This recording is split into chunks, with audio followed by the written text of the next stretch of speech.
Hey, so I'm in Skoda Kallax signature variant, and today I'm going to talk about the steering controls that you get in this variant. So let's start with the left side.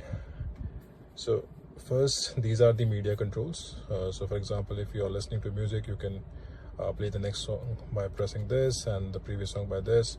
Also, this works for the radio as well. You can change the station between these from these two. And this is a typical sound button. To increase the volume, you have to scroll up, and to decrease, you have to scroll down. Also, you can click on this one to mute the sound. And okay, so this one, this is basically a Siri button.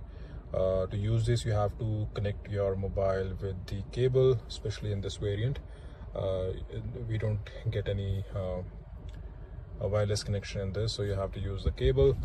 And once that is done, you'll be able to use this function, but the functionality is quite limited. You'll be able to, like, a command Siri to start the navigation or call somebody. Yeah, so this kind of functionality can be achieved from this. This is nothing. And coming to the right side, so this is for the data. Let me just show you. Now, once you click on this, you will see there is a change here. You get the data of the vehicle. So whatever you were doing, like the kilometers, the average you're getting, you can access from this. Okay, let me just... So basically, in driving data, you don't really get any features.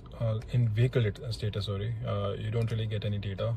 It shows no entries there, as you can see. But in driving, you get a lot of data, and you can access that from these buttons. Before I start with these, let me tell you about this one. This is a known assigned button, and maybe in future Skoda will make this useful. But right now, when you click on this, you get this this information button and unassigned. So yeah, no use of this particular button. Now, anyway, moving to the vehicle status, driving data, sorry.